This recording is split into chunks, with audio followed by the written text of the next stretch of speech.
Hello and welcome to the Back of the Nest review show. Crystal Palace celebrated a second successive win at Old Trafford and a best ever start to a top flight season, ending the game 3-1 winners against Ole Gunnar Solskjaer's beleaguered Manchester United. We'll look back at the match in all its glory. So on the show today, we have me, Chris Hambling, we have Mike Scott. Hello. And Chris Clark. Hello. Hey. So coming up on the show, we'll be talking about Roy's decision not to start with Eze and Batshuayi and the fact we kept to that same 4-4-2 formation against a top six opponent. Top six, I should have done the inverted commas, but I'm holding an iPad, so it's very difficult. But we'll stick with that for now. We'll be talking about some of the key moments from the game itself, discussing player performance. We'll be giving our choices and looking at yours indeed for the man of the match. We'll cover a selection of your comments and questions as we try to do every single week. And to finish up, we'll be looking ahead at what we might be expecting from the next week. That's talking about transfers and a very, very short look ahead to the game against Everton, previewing the preview, as I like to call it. So just a few things to point you in the direction of. First, on all the social media apps, we are Back of the Nest. Just search for Back of the Nest and you'll find us on there. If you're listening to the audio version of this on the podcast, do rate us on your podcast apps, rate and review. And it's got to be 5 stars. Any less than 5 stars is quite frankly offensive. And, you know, no one wants real reviews. We just want 5 stars and we don't care what you write. We just want to be as easy to find at the top of that list as possible so more and more people can listen and engage with what we do. For those of you watching on video, this is, of course, redundant, but we're also doing video podcasts for the review show this season, which DR is lovingly putting together and I'm putting out onto YouTube. So make sure you like and subscribe on YouTube as well. Mysteriously, we're Back of the Nest on YouTube. And obviously the benefit of this, you can see how disinterested Mike is for a large proportion of the show. You can see Chris Clark in all his glory. A weak beard from Chris, but we'll see how that progresses through the course of the year. I'm not happy with it right now. He's trimmed it right down. But he is at least donning a Palace shirt, which is a brave choice, Chris. Brave. Anyway, let's have a quick chat amongst ourselves before we get going. Mike, you've put some notes in here. It says your first ever all-plant barbecue. Does that include guests? Guests were all plants as well, or have I misinterpreted? Well, it obviously wasn't me hosting. Before we get into that, just two quick points. One, there'll be no use of the word Roy Ball in this episode, please. And if it is, please beep it out. And secondly, the reason there's no DR is because he said he expects that everyone is absolutely sick of his voice. So, yeah, 2 things there. Yeah, went to barbecue yesterday. Do you know those vegans that are just kind of preachy? So he made it plant-based for everyone, regardless of whether they were meat eaters or not. So yeah, my other half, who is Spanish and very much into her meat, was none too impressed. Our other mate was obviously it was less than 6 people, you know, not breaking the law. The other one, Palace fan, usually in B block, he was very polite, said it was nice, but clearly hated it. So yeah. What was the sort of star of the vegan barbecue? What would you say was the top item? Well, so he went. I've never tried him before. He went for the Richmond vegan range. You know, the famous sausage people. Not quite as good as Linda McCartney for me, but you know, they did some steaks and stuff. I'm sure it's nothing like a real steak. Yeah, it was. He put in some serious effort, and he showed us the Palace game at the same time. So fair play. Well, that's good. But they didn't bring any Marks and Spencer's no chicken Kievs, which is of course the finest vegan item in existence. No, sorry, man. Sorry. Well, look, it's okay. I wasn't there, so I wasn't disappointed. But you know, next time, I mean, I don't know if you could barbecue a no chicken Kiev. Yeah, but anyway, that's you probably can. You've also put here new album excitement. Is that your new album? Yeah, I am quite excited. It's Monday week now, so I'm having to do, because we're not bothering with the record label this time. Yeah, but one of my many bands. We've got our second album coming out, and we're going to do it ourselves. So it probably means I'm going to be hassling loads of websites and stuff to get us to put a little bit of promotion in the next few days. So it's more panic than excitement, I think. Actually, I've worded that poorly. For the vast number of listeners that we have, many of whom I'm sure have tremendous musical taste, what could they expect from your band? Which of your many bands is this? This is a band called Lay It on the Line. So if you like both an obsession with death and miserableness and brutal hardcore, it's probably the band for you. If you don't, it's most definitely not the band for you. Can I say, if I was to look at the Palace squad and think who facially would enjoy that type of music the most, I would go Jordan Ayew. Jordan Ayew. Yeah, I'd like to think Joel Ward, because deep down he likes to mix up his God loving with a bit of Satanism as well. So Scott Dan all the way. Scott Dan looks so disturbed. I mean, I'm just trying to think whether or not we need to clarify, because Mike, you said that with a degree of certainty about Joel Ward, that you said he likes. You didn't say I think he likes. You happy to stick with that? What the God part or the Satan part? The Satan part, I would say. Yeah, I think it would. It's wishful thinking, isn't it? Right. I think he's pretty wedded to the Lord, to be honest. Well, each to their own. Talking of Absolutely. which, hi Chris Clark, how are you? Yeah, not too bad, Hambo. I don't know what that means. I'm sorry. Yeah, that was quite a leap. Yeah, it's been an interesting few months since I've been on the show, and of course, this is my first appearance on video, much to everyone's dissatisfaction, I'm sure. So yeah, lots of stuff been going on, some of which I put in the doc. So 4th of July, we were allowed back into pubs, which everyone knows I like. And so I set myself the target of going the same as you get all those sad middle-aged bastards, which I'm definitely not, who try and go to all of the 92 English Football League grounds. I decided to try and set myself the target of going to 92 pubs within the borough of Croydon within 92 days of being allowed back into them. We're on day 78 and I'm on pub 77 so far. So I think I'm doing all right. Do you think it would be quite funny if you were on 91 pubs in 91 days and there was a lockdown?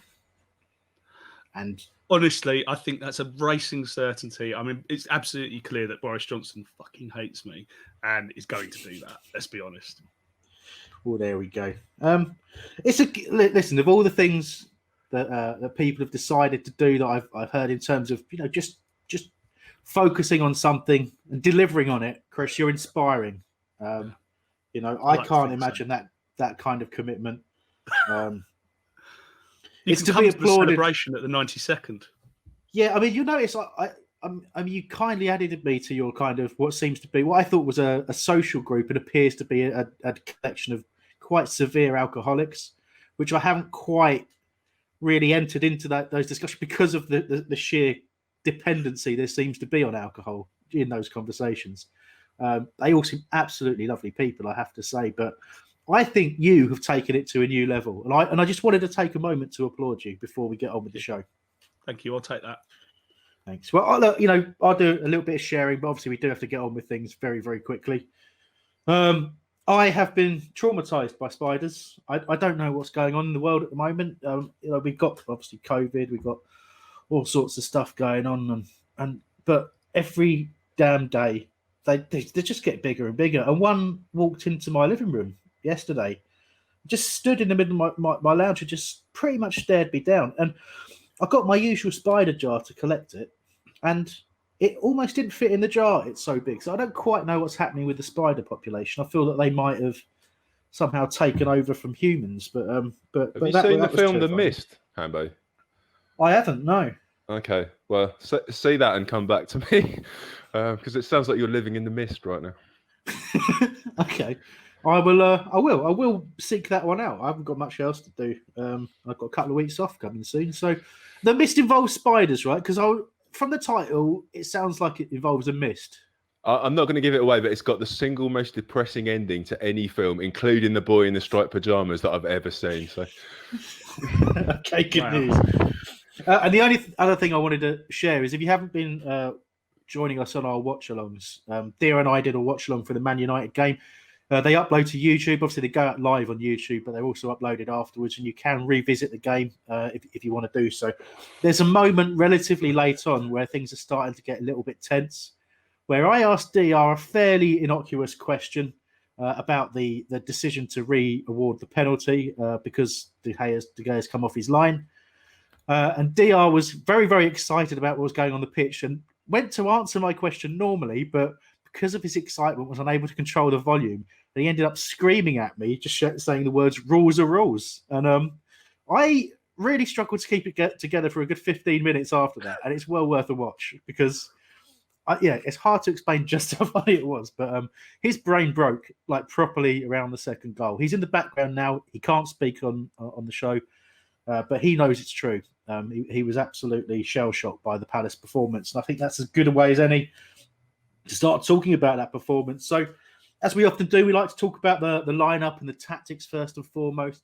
Quite often we're talking about where it went wrong, but it's all about where it went right this time. And the attention when the lineup was announced, gentlemen, was of course that Eberechi Eze and Eze Batshuayi were not selected, and straight away people were on Roy's case. It's once again it's a example of Roy not picking the younger players or not wanting to change a team, being set in his ways. But obviously we know with the benefit of hindsight, it was absolutely the right call. But I do want to really sort of start us off by just getting your feelings. Did you actually feel, to lead us in, I expected that to happen, but I actually also expected us to play like a 4-5-1 or 4-3-3 maybe, just to go back to last season and be a bit more defensive and try and counter a bit more and kind of really hand that initiative to Man United. But we didn't see that at all.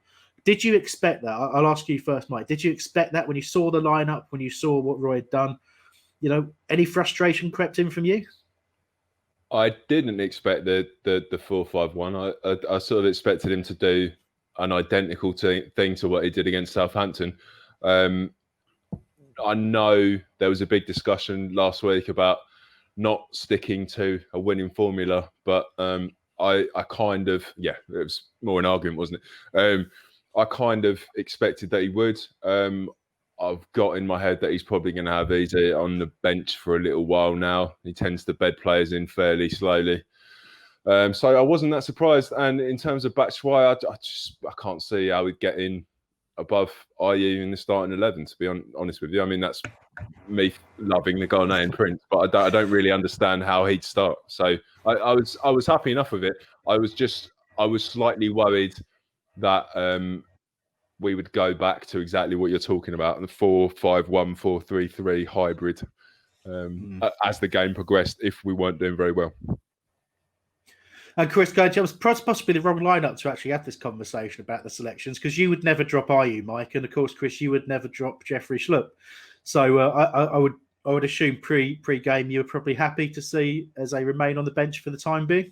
Yeah, I was happy with those choices. I personally think there may come a point where the certain matches it's the right thing to put Batshuayi on in place of IU, but I was happy with that as a starting setup. I wasn't absolutely clear on what the setup exactly was going to be. I thought maybe 4-3-3, but on the other hand, I was confident about the game coming into it. A lot of people were obviously taken by surprise, and I certainly was taken by surprise by the speed with which we started the game. But on the other hand, I had stuck several bets on the basis of a 2-0 win. So I got the margin of victory right, if nothing else. Yeah, I mean, as I said, for me, the 4-5-1 or the 4-3-3 looked like. I mean, you talked about it. We might drop back and do that during the course of the game if we went badly, Mike, and you feared it as well. And for me, it genuinely was a fear. This is when we start to think about Roy and the things that he's doing. I think this game, he didn't do a thing wrong. He and the coaching staff got this bang on. The tactics were spot on. The intensity was right. The little intricacies, the sort of creative thinking to get to get in behind on a regular basis. The backup in the wide areas where we've looked a little bit susceptible in pre-season and in particular in the first game against Southampton. We did brilliantly to change all those things. And you could speak so glowingly about Roy and the coaching staff off the back of this game.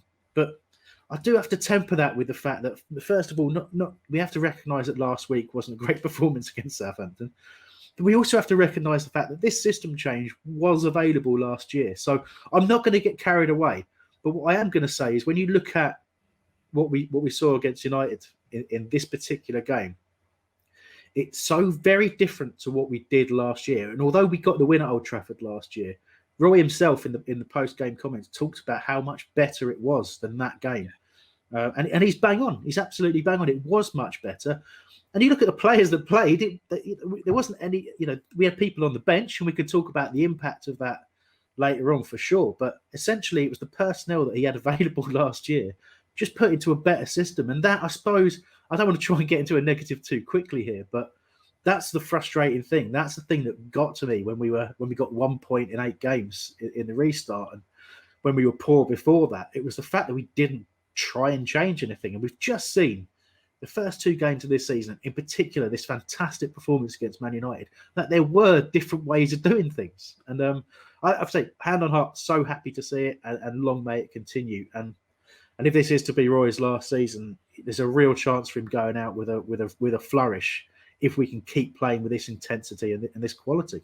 Well, look, you've touched on the negatives there. Let's hit the positives quickly, and then I definitely have a little rant about his post-match interview, because it was long and it was telling, and for me it's a bit worrying. But we'll start with the good things. You've put in the notes here next, Wilford skipper, and Neil Ogilvie. Sorry, Ogilvie. Sorry. You must watch the post-match interview of Wilfried Zaha after yesterday's win over Man United. The guy really is captain material, inspiring. So Wilfried's captain, it shocked me, I've got to say. Yeah, sorry about that. I just needed something for a comment later on, and so I've just realised that everyone could see me doing that on the video. Yeah, good times. I have to say, I haven't seen Wilf's post-match comments yet. I've read something that he talked about in terms of how he talked about his message before the players went out on the pitch, which was all about backing ourselves and being brave. Yeah. And I've got to say that message coming from Wilf, I think almost him saying that out loud probably inspired himself as much as everybody else, because he did exactly that in that game, probably more than he has done for quite a while. He backed his own ability. He was so much more intelligent and measured with what he does. And I think it almost overnight gave him kind of an enhanced maturity that we've kind of been looking for Wilf as he enters these peak years of his career. We've always known him to be quite a volatile person and, emotional, and that's where he gets his edge a lot of the time. But that captain's armband, we've seen it in the past, haven't we? You go back to Peter Taylor making Beckham captain for England, and at the time, everyone's like, "What the hell are you doing, making this guy captain?" There was fresh in the memory was his petulance against Argentina, and then, he wasn't really that kind of person that you expected to go and lead a team. But he rose to that occasion and became one of the greatest England captains of all time. And I'm not, I'm equating it to an extreme example, but Zaha really did respond to that. He took that responsibility, and nothing more so than we'll talk about with the third goal, the killer goal, which I thought was all about him, really. But that's my view. I didn't really see it coming, but I've known from things that I've heard in the past that Wilf is quite an influential character in the dressing room. So that might surprise a few people, but for him to go out and captain like that, and to effectively influence the game the way he did, it was a real surprise for me. Well, he's very softly spoken, but the quality of what he said in a really quite short interview, I was really impressed with. And he did go into detail as well about his role in making the decision about who was taking the penalty. He said, Jordan Ayew had won the penalty, so it was absolutely right that he should take it. But after missing it, Roy obviously had his input, and he talked about that in his interview. But the fact that the captain then steps up, takes it, and it was a fantastic penalty. Let's be fair. I think he demonstrated what it meant to him, and you could see that in the scenes after the game as well. And obviously, Mike, with the knives out a little bit with Luca in some quarters already, the calls I've seen for Wilf to remain captain. How do you feel about that? I mean, I don't think we're going to convince him to stay. I think his heart's set on, if there's an option for Champions League, even potentially Europa League football somewhere else, I still think, he's going to push to leave. And I don't think the captaincy changes that. But is there a case to say if Wilf performs like that with the captain's armband, it's dangerous to take it off him? Well, look, he alluded to in his post-match interview, as did Andros with his, that they've been given a new lease of life from, well, they say new signings, but they basically name-checked Eze. So that to me seems more important to him than the captaincy. As for saying, get rid of Luca, I mean, it's a bit premature. It's been one game. Luca won it as captain last year. I don't think you take a captain's armband away from a player lightly. It happened to Scott Dann, and I think it had quite a negative effect. I don't personally mind. If Wilt keeps it, great. And if he goes, great. But it did seem to have a new lease of life from certainly this season from Eze. And if, say Benrahma came, I think that would be much more influential in his decision. I think the most influential thing in his decision would be no one bidding for him. But, yeah. Yeah, absolutely right. Well, let's get into what you were talking about in a bit more detail in terms of Roy's post-match comments. And that's a little bit. I mean, we've got some notes in our show doc, and it's something that I was talking about on the back of the Nest chat with Patrick earlier on, and it's goes back to talking about the positives for Roy, the start to the season, the fact that it's brilliant, and I'm sure Chris, you can maybe present a slightly alternate view to what Mike and I are going to potentially talk about here.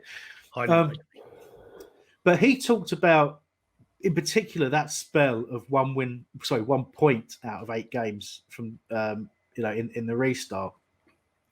And he said, when he was talking about the fact, he was asked about how well we played against Manchester United, and he said, well, I thought we played really well in that spell last season.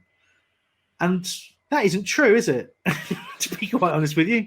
And it is concerning because it still shows a kind of stubbornness in terms of the mindset of, there was nothing wrong with what we did back then. So I'm looking at what we're doing now and thinking about how great it is we've seen a change, how wise the signings that have come in have been in terms of putting pressure on other people for their places, and the tactical shift. I think how positive it is. But then we're then just tempered by the fact that the manager is still fairly adamant that this wasn't the right thing to do earlier. It was right now, but it's not. It wasn't right last year when we lost 7 on the bounce, and then scraped a draw. In the last little bit we did last season. Yes, we had injuries. Yes, we had losses of form, but we did nothing to change it. And I suppose, Mike, that's effectively where we are. I think you're absolutely spot on. He suggested in his post-match that there's very little difference between the 8 games during lockdown and what's been happening now. So if he doesn't know the difference of what's happened, it's great we've got 6 points. It's great we played well, and we really did. I mean, that was one of the best Premier League performances. Okay, United were off the pace, but that was a properly excellent game. But the guy interviewing him kept trying to sort of bring him away to say, what's changed? And he said, well, I think we were unlucky before. There's a big difference between playing this sort of 4-5-1, 4-3-3 thing with Benteke and Ayew and Zaha on the left to what's happening now. And my worry is he's alluding to the fact in that interview that once, say, Benteke's available, he's going to go back to it because he thinks it's as an effective a match tactic as what's happening now. And when I think back to when we did play the false nines, 4-4-2, when we beat Chelsea after 7 defeats in a row before, whenever it was 2017, he did quite quickly abandon the idea. So I'm not sure. I started thinking about Pardew and thought he went on these sort of really streaky 5 wins, then 4 losses, which is what kind of happened to us last season. Is that what's going to happen again this season? That's why I'm tempering my excitement. Well, yeah, I'll jump in there and say, I mean, I understand where you're coming from, and the thing about the Pardew streakiness was absolutely one of the things I was going to mention, because I do wonder if that's what it is, and I do think that Hodgson in his interview said a number of things. I mean, he said because he was asked about starting the game faster, And he said, well, the plan is always to start fast. And that betrays one thing that we've always said, which is that, he's clearly very stubborn and sticks to a certain way of playing. So the plan's always the same. Interesting to note. Secondly, he said in response to a question about us looking more threatening, he said, well, I thought we looked threatening in those games before. It was just that we weren't converting the chances. Now, in the vast majority of those games, I don't remember us actually creating many chances. That was partly the problem. It wasn't just that we weren't taking them. It was that we literally weren't creating the chances for anyone to score. So that's another obvious concern about his diagnosis. Having said that, I do think that, we have to acknowledge that if you do think back to that streaky run, we did have a really good performance against Chelsea, where I think, frankly, we were very unfortunate not to come away with at least a draw, if not 3 points from that game. So I think he's got a point about that, but let's focus on today, and let's focus on the fact that it's 6 points. He is very stubborn about not changing a winning team, and let's hope that that's actually where we end up, is with a streaky run where he sticks to it. It's the stubbornness that kind of covers both sides of this whole debate, really. That he still refuses to admit that there were any errors made last year. And I think it's interesting you point out the creation of chances, because you're bang on, really. We weren't creating anything like enough chances. We were one of the lowest chance creators in the Premier League. And I think in the calendar year, it was even worse in terms of the stats. Not worth bringing it out now, because we want to focus on this season and how well we're doing. So we're not going to delve too far into that. But I think what he was potentially thinking back to was maybe a season before, when we were creating a hell of a lot of chances and just weren't putting them away. And he was absolutely right about that period. We were playing good football and not getting the results that our performances deserved. But that wasn't the case for a lot of the calendar year. And as I say, I hope that's just him and his ways. But, the evidence is really about what we're seeing on the pitch. And we've seen one not so great game, but we got a good result, and we defended brilliantly against Southampton. And Guaita dug us out of a hole on a couple of occasions. But we've now seen progression from that to an excellent performance against Manchester United, and something that we can hold on to and say, there's a change, there's something different. We've been creative, we've been intelligent with what we've done. And as much as Man United, will look at some of the decisions that went against them, I will also talk about their reduced preparation time. We played them off the field and deserved. We could have scored 2-3 more, and it wouldn't have been unfair. So I think, right now things are looking very, very good for us. Before we jump into a bit more analysis on the game itself, I did want to take a moment, and I visited redcafe.net, and that was my home for the reaction. I love, as you know, if you've listened to us for any length of time, I love to go on opposition forums when we beat them and just see how they're getting on. So Sir Anderson, just so you know, he was the first to respond in the post-match chat, and he said, "Ole out." But there were some absolutely amazing comments in there. You've got things like "season over already," which was brilliant. I mean, I can't get enough of "season over" after one game. Spend the Sancho money on a centre back. Restart the season, please. That was good as well. A better coached team won today. I enjoyed that. And so some really good stuff. But there is one in particular that I enjoyed dramatically, and it's from a guy who's got the wonderful name Hugh Jas. Let's see what he's done there. Yeah, and this kind of resonated with me, because I was surprised by the selection. And he said, should have started our best 11. Really naive by Ole, and did not respect the opposition at all. And I thought that's true. In terms of all the hyperbole that I was reading through and very much enjoying, I thought that little kernel of truth was right. I didn't think they showed us enough respect. And that goes back to Ole's comments pre-match, where he talked about last season's 2-1 victory as the 1 in 100 games that we would lose against Crystal Palace. Well, it's now 2 in 2, isn't it, mate? So that doesn't really work, does it? Unlucky. That comment half, I agree. I don't think they gave Palace enough respect. I don't think Southampton did either. But he did have Pogba and Fernandes like in the starting 11. It's not like he put out a second 11 or something, is it? Well, no, but they don't think very highly of Pogba, at all on this particular forum. And they really laid into McTominay. I thought it was their only decent defensive midfielder. He was having to do the job of about 3 players in their midfield. So I was amazed they didn't like him. I agree with them about Dan James, but he's to back that up, he went on to say Pogba was terrible. Someone should do a montage of every touch because he ended up doing something bad with the ball on every occasion. Dan James was woeful, as was McTominay. This is the bit that I wanted to highlight. This is the whole point of this. Just fed up at this stage. I might cancel Sky Sports if things don't get better. I only watch United, so no loss really. Man United fans, everyone. Man United fans. Excellent. Right. Well, just to let you know, in the pub that I was watching it in, the Surrey United fans left before the final whistle. Oh, we'll race you upsetting. back to London. Devastating stuff, Chris. You don't like to hear about that kind of thing at all, do you? Definitely not. I'm sure it was horrible for you to have to witness. Gutted. Yeah. Anyway, let's talk about the game a little bit. We were excellent. We were brilliant. Yes, we delved into a little bit of negativity on Roy, but it's important to have balance because the reason for that, there was a lot of stuff on social media. Straight away, people popping up saying, where are all the Roy haters now? Well, let's not get into that. We don't have to argue in extremes. We just have a bit of context. But all of that said, everything that we said up until this point doesn't change the fact we were brilliant in this game. We were absolutely fantastic. And Mike, you've asked the first question. Why are we now getting crosses in and scoring? What's happened? What's changed?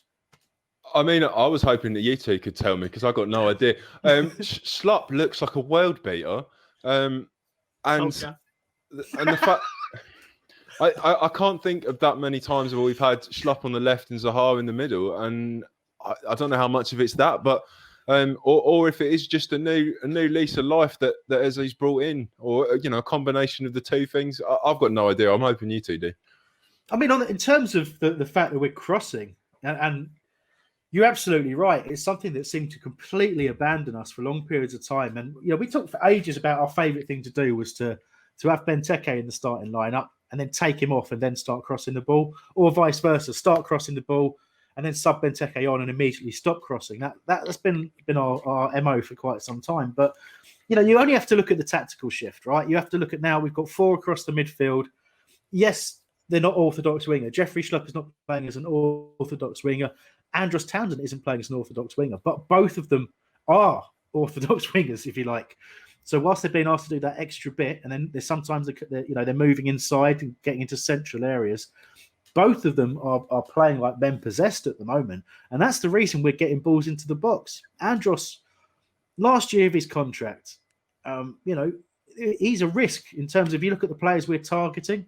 He's got to be thinking, if I want to stay at Palace, or I want to stay in the Premier League, one of those two things, either he stays at Palace or he has to find another club to play at if he's not getting in the Palace team. And let's face it, on last year's form, he's not getting in the Palace team if we make a couple of signings. So he knows he's got to do something, and signing Eze, who we know can step into that side, and targeting potentially someone like Benrahma, who can step in and play on the right. And we were looking at Fraser before, and we know that Wilf can play on the right, and you can play on the right. All of a sudden, to stay in that side, he's got to work so hard. And so he's doing the right things. He's tracking back. He's getting involved in the play more. He's pushing himself as hard as he can go. And look at how Jeffrey Schlupp played yesterday. At the time of recording, he, at times, because I was doing the watch along, so sometimes talking to DR, sometimes looking at the screen and what have you, I'd occasionally look up and think it was Zaha dribbling past people and getting to the byline, and then suddenly go, oh my God, it's Jeff. I've always said about Jeffrey Schlupp, whenever I've given him stick about the fact that he's not a central midfielder, I've always encountered that with the fact that I want to see him using his strengths, which is direct running at people, using his pace. When he does it, he's a joy to watch, and he was absolutely superb. And he was the highest rated player on Who Scored in terms of their match ratings, which I thought Zaha would have been the runaway winner with that. But Jeff got that in terms of statistical performance. It's esteemed company as well, because last week it was Yaroslav Yak. So exactly right, yeah. Oh dear, Yaroslav Yak plays left back. But Chris, I mean, I've gone off on one eulogising about your favourite man there, but you're feeling vindicated, I guess. And in terms of the crossing, is that as simple as it is? Do you think, in terms of just having those players playing out in wide positions who are having to work hard to stay in that team? Yeah, they have to fight for their places. That's clearly a major factor. Another is that they've been, it's always about instructions, because Roy doesn't give freedom to players to just do what they want. So the fact that they weren't playing crosses in before was clearly a Roy instruction, and the fact that they now are is presumably therefore also a Roy instruction. Interesting, just talking about crosses though, it's not like they're playing high balls in for headers. These are balls that are intended to land at a player's feet or chest to be controlled and for shots to go in. But I mean, it was absolutely clear in previous seasons that, to look at, certainly at Schlupp, he had that potential to do that. We saw him link up really well when he was playing on the left-hand side at points when either Van Aanholt wasn't available, or even, on occasion when Zaha was playing elsewhere. So he's had that potential, and he's clearly, living up to it, which is great.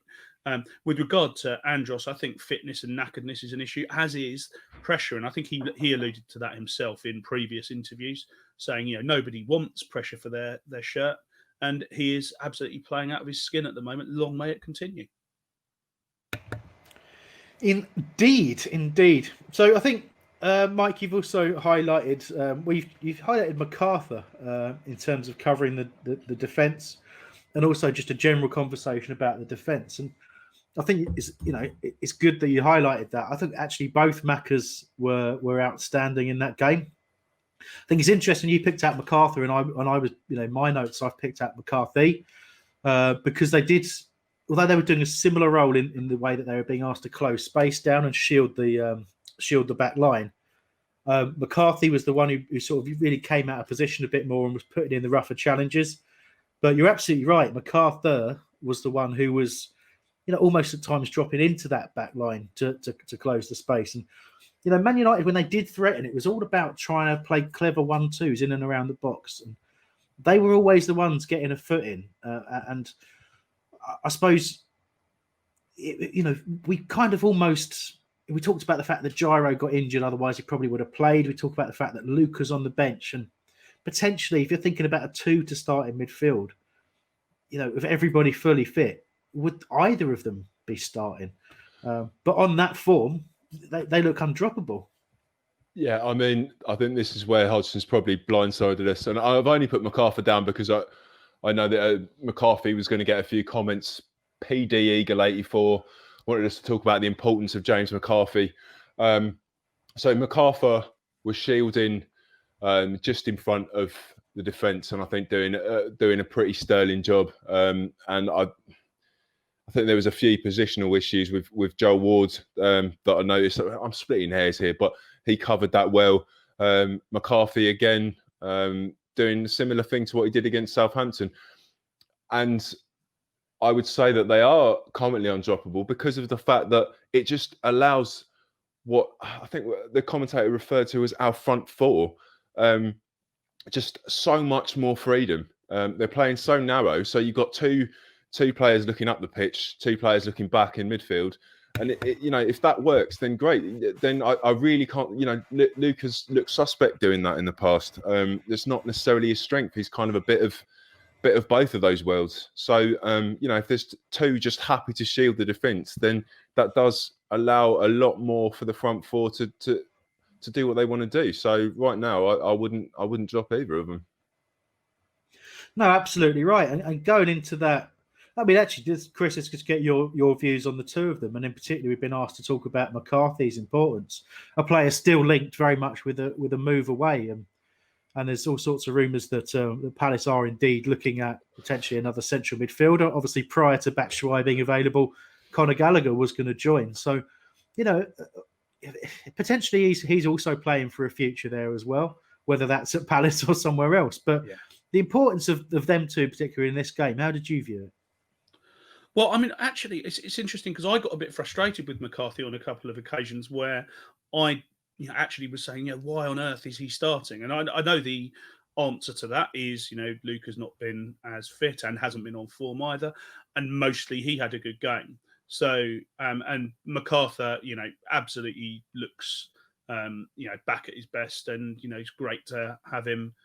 He clearly just bleeds the club, and I'll be gutted if anything happens in respect of him. But with regard to McCarthy, I think we do have a surfeit of players in that role, and I'd still be happy to see him move on, to be frank. I know that's going to be controversial with some, but that's where I stand.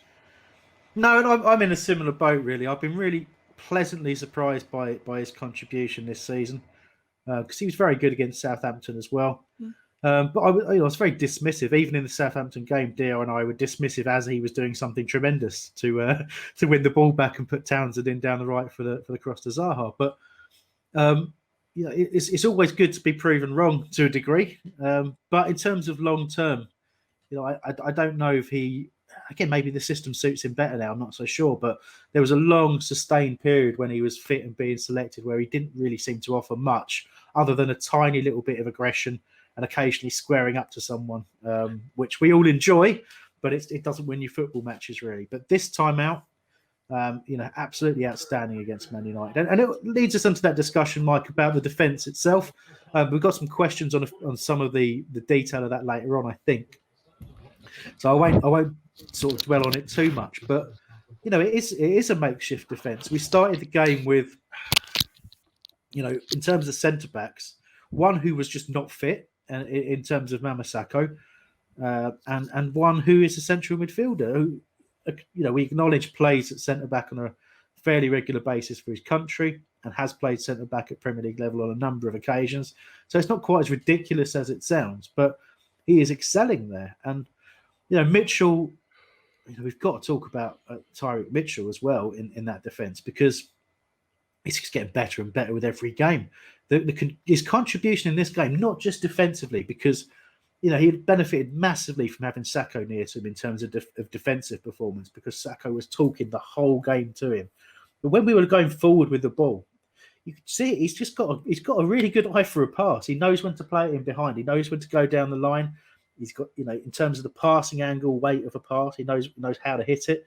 He knows when to pass inside as well. And as we saw for the third goal, we're starting to see him really flourish there. And I was as guilty as any of pointing out comparisons to Wan-Bissaka in terms of just saying, if we've got a left-footed Wan-Bissaka, and he's not that, but he could be. You don't want to say too much too soon, but he could be as special, but just as a very different type of player. So yeah, I'm really excited by it.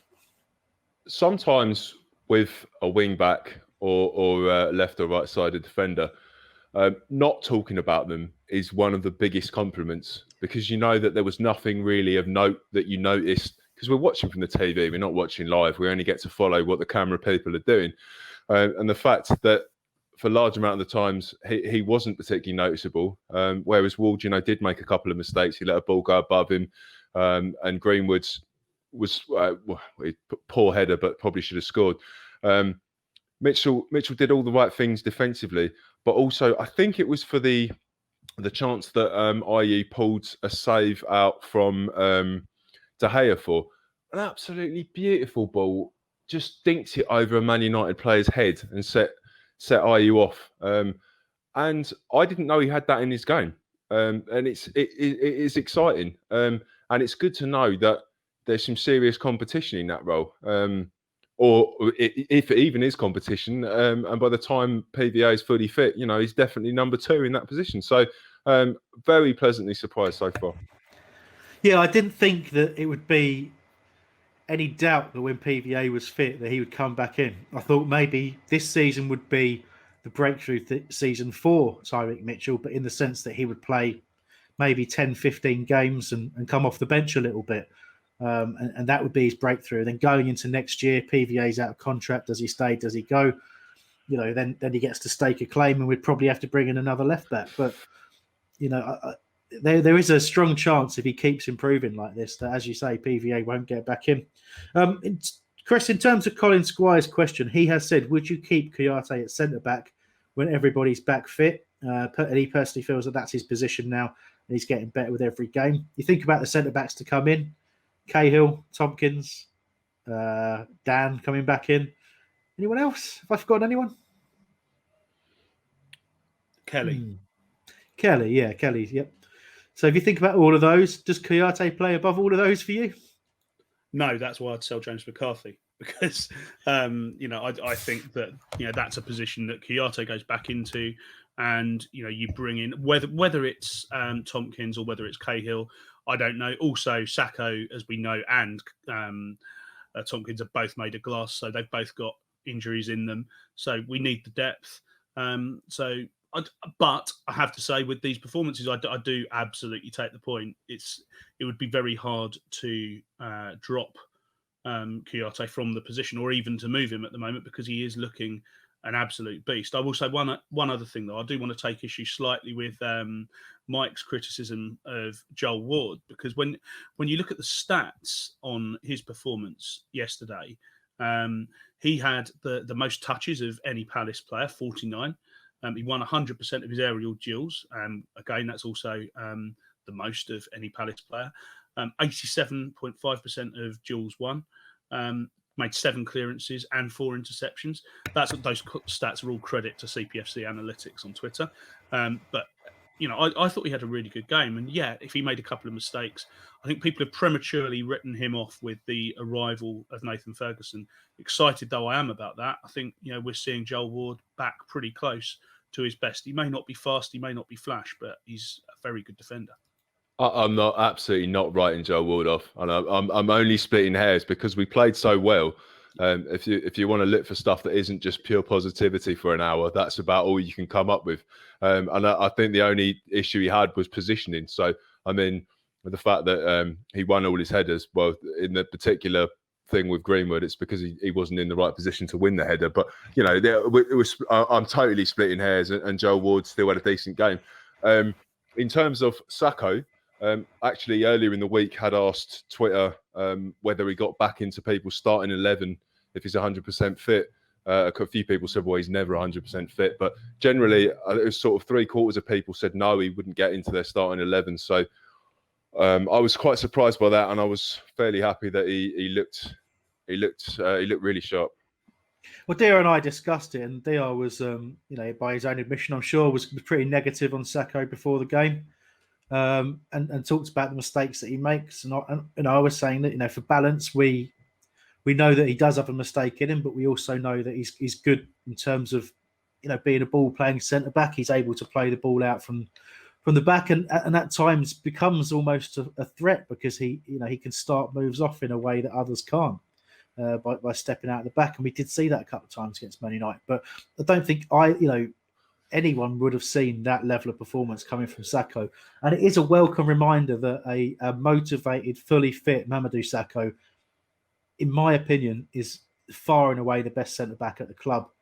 And again, on form, is one of the best centre-backs I've seen at Palace. And because of the injuries, it's totally understandable that people will have forgotten that or would dispute that. That's just my opinion. But he is an outstanding centre-back. And was extremely important for us when we had him on loan and initially when we got him as well. So there you go. But we could talk probably forever about those. And fortunately, we have covered some ground we were planning to cover later on. Otherwise, this show would go on for about 17 hours. I quickly want to run through some of the match incidents, just really to acknowledge the goals and see if we can pick anything out of that worth talking about, really. But the opening goal, the 1-0, obviously we started so well in this game. We've already referenced the fact that we haven't traditionally started games particularly well. All last season, I think the statistic, we scored 1 goal the entire of last season in the opening 15 minutes of games. We've already scored 2 this season. So we've already doubled the amount we scored last season in the opening 15 minutes of matches. And it was 7 minutes on the clock when we scored this one. And it started, as I was talking about, Sacco stepping a little bit out of defence, playing a ball into Tyreek Mitchell. Mitchell, an absolutely beautiful ball down the line for the run of Jeffrey Schlupp. That pass shouldn't be underestimated, but nor should the touch from Jeffrey Schlupp either. Initially, you thought, was that a little bit of a handball there? But it was a lovely touch with the top of the chest. Knocks it into his path, steaming down the line, drills the cross across the box. And let's face it, that cross goes the only place it can go for us to score a goal. because there's nobody else. No one else is rushing in at the near post. No one else is central at all. And it's only that Andros has gambled at the far post, which to me, completely frankly, doesn't do enough, even when he's on form. But lovely to see him do it in the opening 7 minutes. And not just that, it made that finish look so simple. He makes it look like just the simplest of tap-ins, but he's at a ridiculous angle. The keeper's there. There's a defender there. He just nonchalantly plays it with his weak foot. Let's not forget. I cannot say. I mean, first of all, that is a classy goal.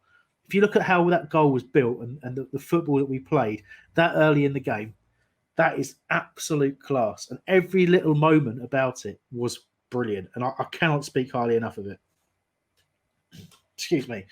I was so impressed with that goal that I started to choke on air, just on air there. I mean, it was a great way for him to cap his what apparently was his 300th league game. So fair play. I mean, he's obviously really is a confidence player, and I thought he was criminally underrated in the Southampton game because points was the difference, and he kind of was again at certain points against United as well. Really, really good to see because, again, people wrote him off a bit last season, and you can't write off Andros. He's always going to come up with something you don't expect. Yeah, I think for me, it's just such a shame that he hasn't performed to the level we know he can. You know, Dear and I were talking that, actually, has he peaked? Is it kind of, were we seeing the last knockings of Andros Townsend, not just at Palace, but as a kind of force in the Premier League? Because, 30 next birthday, and in terms of form, it had been a long while since we'd seen him have an absolutely outstanding game. But you're quite right, Mike. Against Southampton, he was extremely influential. Against Man United, absolutely brilliant. He's got an assist and a goal already. So it's looking really good for him. And we've talked about it already, whether or not that's the fact that he is in the final year of his contract and he is effectively playing for his future. That could be it. But if that's what it's taken to motivate him, great. I don't mind what it takes. But if Andros is back at firing at his best, who knows where we could be this season, because that's a huge bonus and not something that I expected to see. Cool. There were a lot of people who said that he'd peaked before he even came to Palace, and that's the thing. I think the fact that he performed really well for us. Yeah, he had a dry spell last season, but he'd also scored some great goals in the first half of that season and the season before. So I think we have to be quite mindful of the career contribution that he's made at the club. The other thing I'll say is just in terms of the celebration. He was clearly, while very pleased with his own finish, he was also making it clear that it was a team effort, and he came across pointing at Schlupp for the cross. I'm obviously going to take a little bit of credit for the Schluppy brilliance there, but also at the same time, make the point, as you say, it was a complete team goal and a really fantastic achievement. I don't know how you can take credit for it. It's complete. You can. I mean, whatever. You weren't out there, man. You weren't playing that. I'm a seer. That's what it is. Yeah. Okay. Talking about Andros's dry spell, we've all been there, haven't we? So, moving on. There was prior to our the major incident in terms of penalty / VAR. There was a VAR moment for Man United, and the only reason I bring this up is because they do. They do bring this up on redcafe.net. There was one person on there who said they get that penalty and we get denied a Stonewall one. And initially I thought, what was he talking about? What was he? And it was like, oh yeah. It was the Pogba running into the box, McCarthy standing on his boot and his boot coming off. That one, that was it, wasn't it?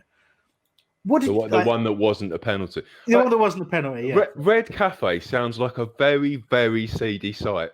That's all I can say. Yeah, I'm not saying how I found it or what I was looking for, but okay. We've all had dry spells, right? Exactly right. Yeah. But look, if I'm being incredibly generous, what I would say on the watch along, I said it's not a penalty, but VAR are looking at it and they looked at it for long enough for me to start to think it's Man United. Of course they're going to get this. Of course they are. But then you actually start to kind of look at the logic of it. If you give a penalty because someone looking at the ball is walking backwards and steps on someone's foot, if you give a penalty for that, you're going to be giving so many penalties for all sorts of innocuous comings together. It's just not a penalty. And then the thing that was actually given, the foul on Bruno Fernandes. I mean, for once, it probably was a foul because Andros ran across him quite late, and there was a I think his shorts might have brushed his knee or something. And when obviously that meant he had to spin round and scream in the air like he'd been shot or anything like that. But I want to use this as a moment to start talk a little bit about Bruno Fernandes. This is a player who has been lauded as kind of the Man United saviour. They always talk about the massive impact he's had on the Premier League. Throughout the course of that game, the cameras are on him constantly. It was almost like he could have followed him off the pitch at halftime, followed him to the toilets and watched him take a shit, and everyone would have been applauding it. It's that bad. And not a word was said when McCarthy, when he basically moved away from him with the ball, trod on his toe, and he flicked his leg behind his other leg, span, threw his head back in the air, and just screamed. I saw it on Twitter since, and I've retweeted it, and just so people can see, because there was no focus on it at all. If that had been Wilfried Zaha or any other number of players at less fashionable clubs, that would have been heralded as one of the worst things that anyone could ever have done in football, because it was so obviously trying to, make a challenge look so much worse than it was. Like an innocuous. I've had my toe trodden on before. I didn't spin around and scream. I mean, the closest I've come to screaming is when you stub a toe, but that's a completely different thing. And we all know a stubbed toe is one of the worst things that can happen to a human being. But having someone tread on your toe as they're running away from you, it doesn't hurt. It's annoying, and you might go, but you don't. Honestly, it just makes me hate him. And he was doing that throughout the entire game. And I just wanted to know.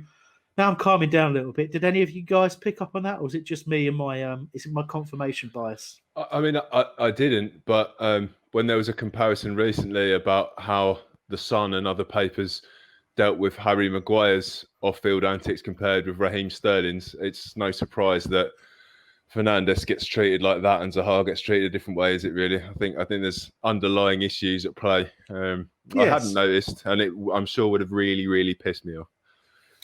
Yeah, it was. It is, but it's not like it's just against Palace either. The guy does it the entire time. I'm enjoying the fact that on the video you are still being focused on, even though you've stopped speaking. I don't know if Mikey is playing with his dog, perhaps, but there we go. Back to all of us. But now it's me again. I'm really confused. I don't know. I'm assuming it's still Mikey controlling it, but it could be DR. Who knows? So let's talk a little bit about our second goal, the penalty. Obviously, we've got to give our full views on that. So to describe what happened, we were breaking well. We broke well throughout the course of the game, of course. I've said course too many times there. But Townsend played the ball into Zaha. Zaha played it forward in a kind of return pass to Townsend, but it ran through to Ayew. Ayew's got through, and on first look, you think, why is he going with his weaker foot there? But actually looking at it, and I do want to talk about this, he's gone with the outside of his foot to try and lift it over the keeper. And I have looked at it probably, because I'm tragically sad, probably 20 times to try and think about the angle and the angle of loft and the angle towards the goal as to whether or not, if it doesn't actually strike Lindelof's hand, is that going to be a Jordan Ayew wonder goal? Would we be sitting here talking about the time he didn't even think he was going to shoot and he managed to loft it over with the outside of his foot into the net? And I'm going to go with yes. Yes, he would have scored, and that's why we deserved Hodgson said after the game he thought it would have been a goal if it hadn't have been handballed. So there you go. I'm agreeing with Roy, and we always like to see that, don't we? But I mean, look, there was no shout for the penalty. That's the first thing I want to say on it. Jordan Ayew doesn't scream that it's hit Lindelof's hand. And to be brutally honest, it's not that unnatural a position for the hand to be in. It looks terrible in slow motion. Because it just looks like the hand is sort of too high. He's not running at a huge amount of pace that he has to really thrust that hand forward and get it to head height or anything like that. So those are the sorts of things you start to think about. And perhaps with complete bias taken out of it. It was a harsh decision. So let's talk about the actual penalty decision first. Chris, it was given a penalty, so therefore it was a penalty. Hooray! But should it have been given? Yes, absolutely. For me, when the shot was taken, I actually thought, I saw the way that it ballooned over the goal, and everyone on the table that I was at in the pub was saying, how on earth has he managed to hit such a weak, soft shot so high up? And the answer was obviously that actually it had a deflection off a hand. If the player wants to avoid the ball hitting his hand, then he needs to put it behind his body or in a position where it's not going to strike. Yeah, easy. I mean, I was also ranting about how Martin Atkinson was obviously looking for an excuse to not give a penalty to Palace and did everything he could to delay the inevitable. But justice was done, and obvious penalty for me. Yeah, I've got to say I was incredibly confused when Rashford had taken the shot. It had gone wide, and DR and I were talking about how he should have probably closed the shot down, and it was kind of what's happening. So we just didn't see it, didn't see any reaction at all. But Mike, your views on it? If that had gone against us, and you think about any of our back line, how they would have felt if that had been given against us, is there an argument there to say Chris has got rose-tinted glasses on? Yeah, I think I would have been pretty annoyed if it had happened against us. Yes, I have seen, as Chris said, I've seen defenders, do that kind of thing where they put their arms behind their back like a sort of 1920s policeman, and it is a way of stopping it. But it's impossible to tell. The key reaction for me is that I, like you say, didn't even flinch. He didn't. Maybe he didn't see it, but no one called it. So I'm shocked, and I think at the speed that the replays show, it's like you say, it's always going to look way worse than it is in real time, and that's one of the key flaws with replays, I suppose.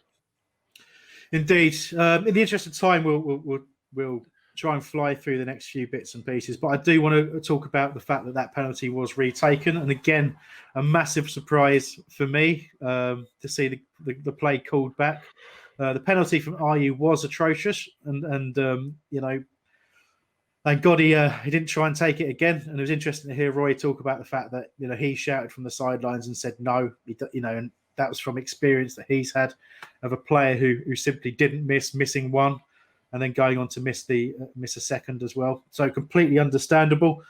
But again, I suppose we have to try and talk about whether or not we think that rule makes sense. And I suppose I'm going to, if you guys have anything to add after I say this, then please do. But I think everyone's focusing on the fact that De Gea was fractionally off his line.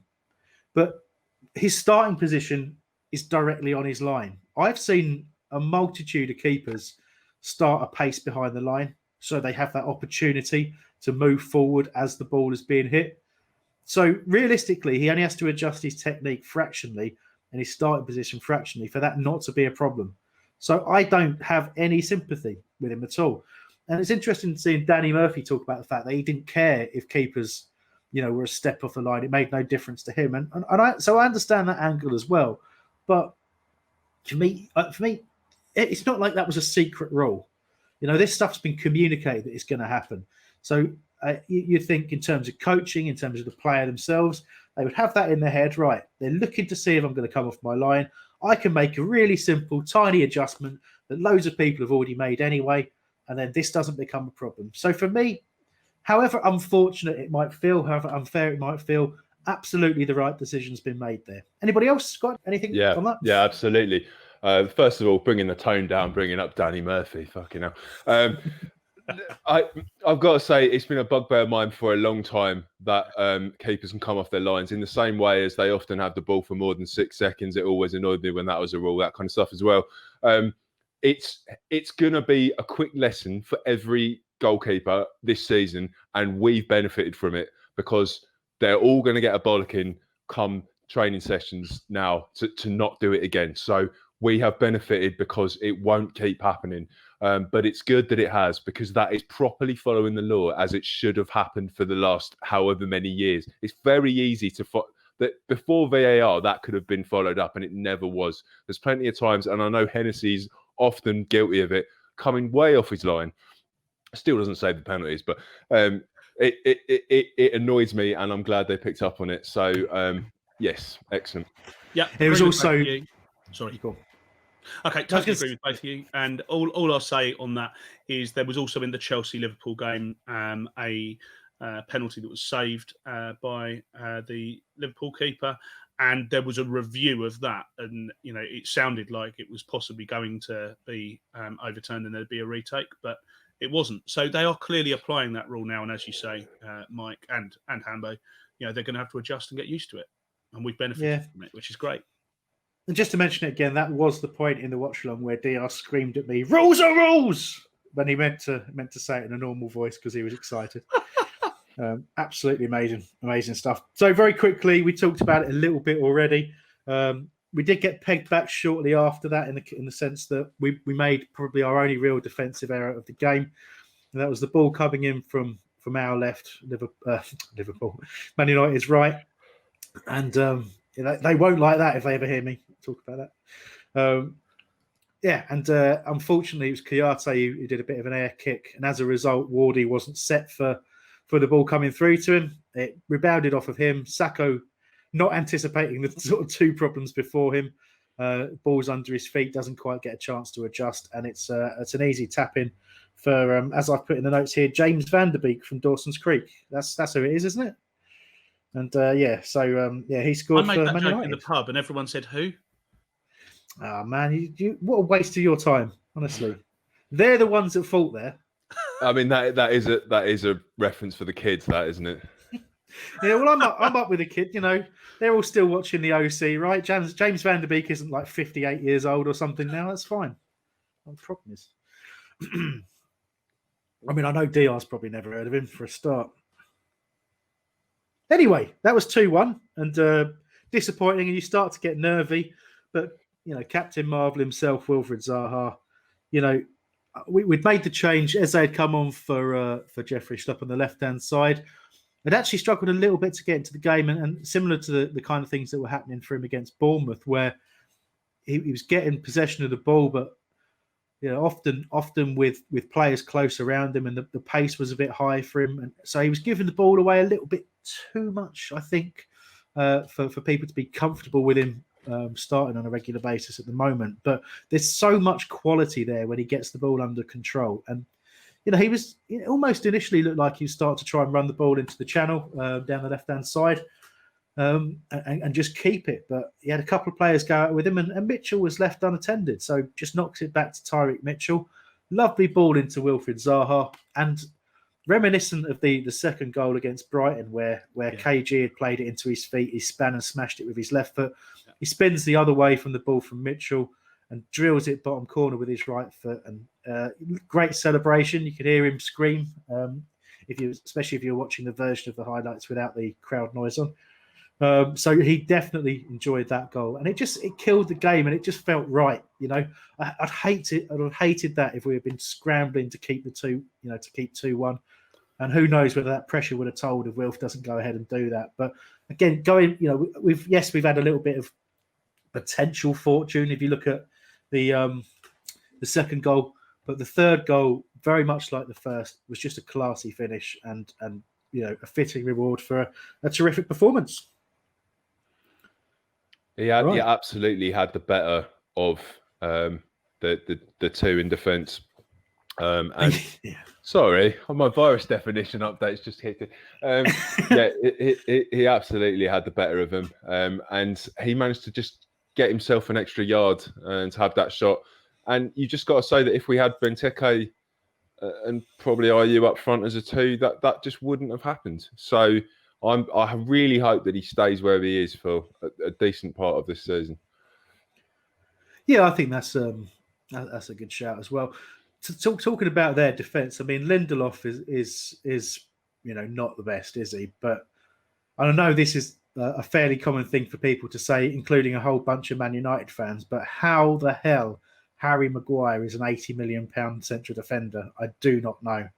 And I keep seeing people adding to the list of games against Crystal Palace where he's played, and we've just scored an absolute ton of goals. I think there's at least 4 in a row now, isn't there, where we've scored minimum of 3 goals. So I think it's a 3, 2 4s, and a 5 in the last 4 games we played. Yeah, there you go. Good player. Good player. So anyway, in terms of talking about player performance, we've mentioned so many already, so probably not too much to dwell on here. I picked out, talk about McCarthy, who we've talked about already. Mitchell again, talked about the sort of heroics from Sacco, and the improvement in Andros. We covered all of this already, and I'll mention that my man of the match was Wilfried Zaha, but interested to see that Jeffrey Schlupp was, of course, as mentioned already, the man of the match on WhoScored.com. Mike, you've talked about McArthur already, talked about Wilf as a captain, talked about Jeffrey Schlupp, so just really remains in that sense for you to talk about your man of the match. Well, I was hoping that Jack would get a couple of minutes so that he could be my man of the match. Seriously, I cannot believe he's your new obsession. Come on, let it go.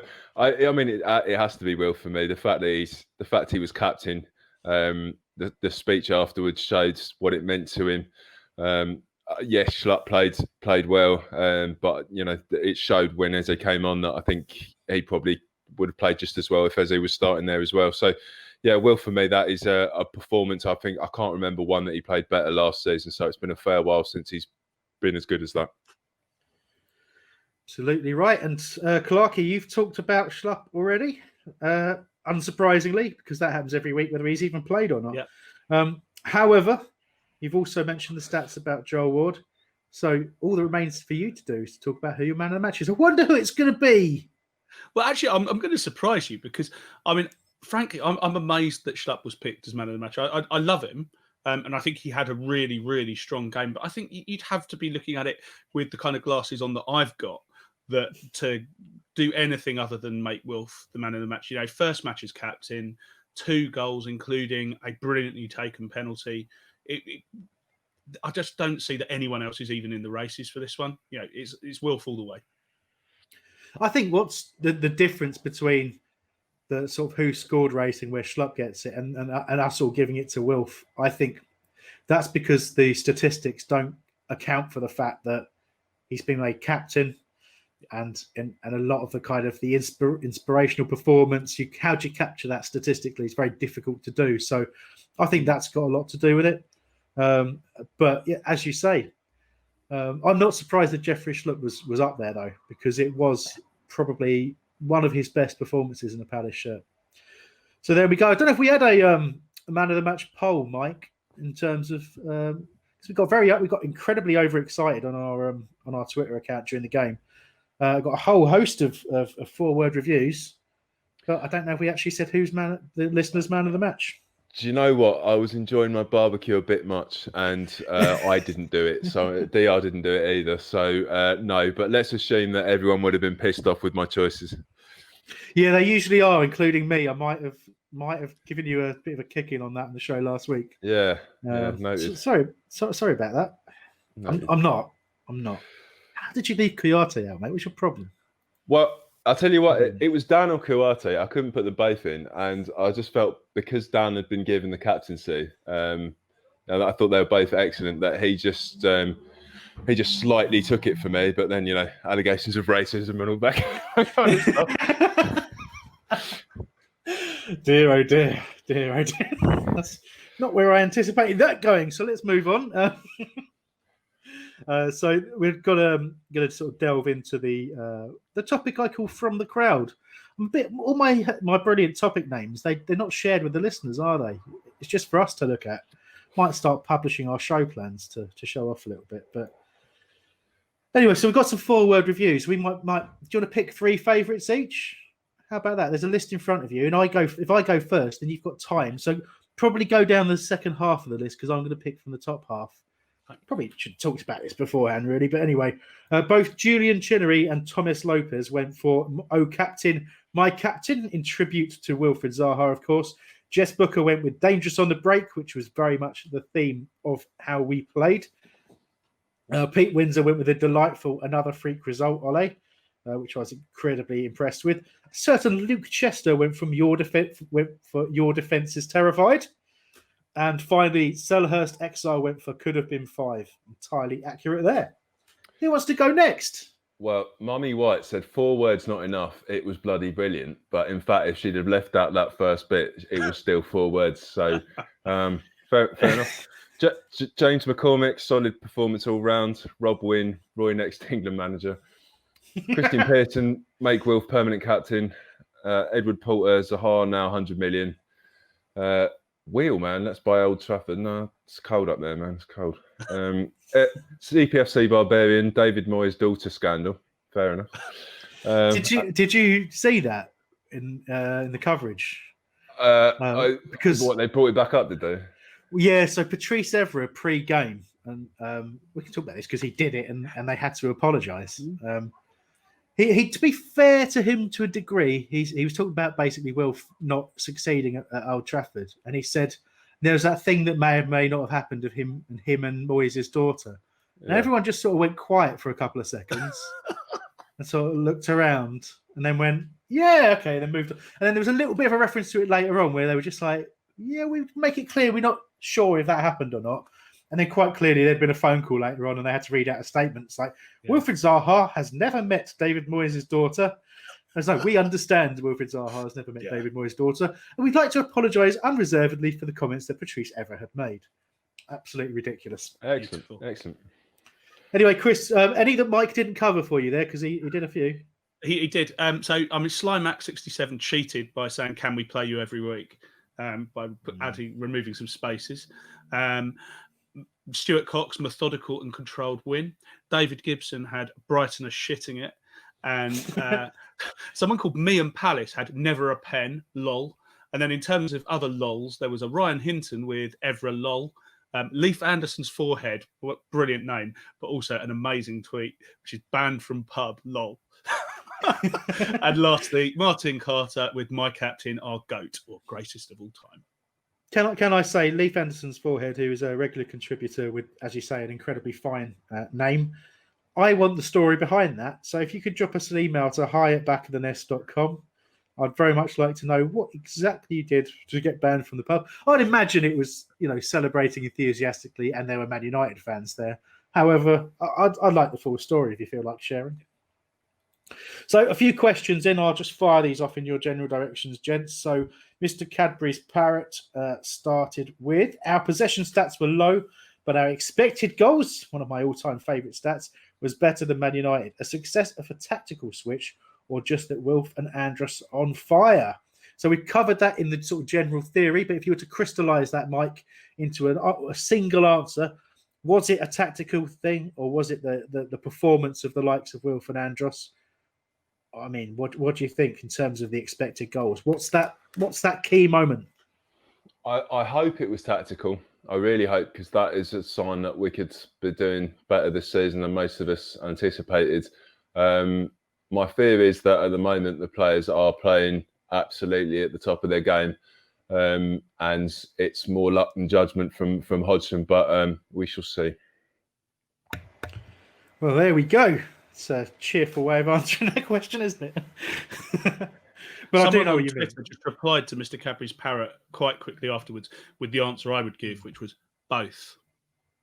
Yeah, I would have gone with both. I would have gone with that safe answer as well, Mike. But you're a renegade. You don't play by everyone else's rules. You play by your own rules. Sometimes not even your own rules. Oh, exactly. Anyway. Can we end with Darren Broadfoot's question? Because I think it'll be a good one to ask people. Absolutely right. Yeah.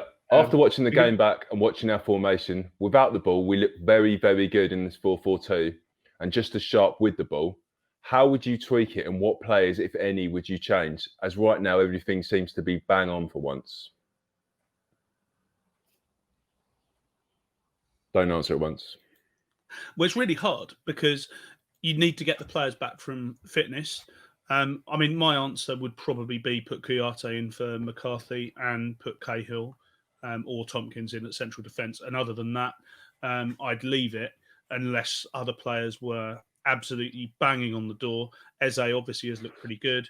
We haven't seen anything of Ferguson yet. If he looks good in training, I wouldn't be surprised if he was to get some minutes, although it will take a while for him to bed in. And when PVA's back, I wouldn't be surprised if he's knocking on the door for his place back. But again, both of those players who are there already are going to take some dislodging. Yeah, I mean, it sort of goes into a question that Joe Mo Eagles was asking as well, in terms of how do you integrate Eze and Ferguson. And I think when you're in a position like this, it's a really good place to be, because the answer is quite simple.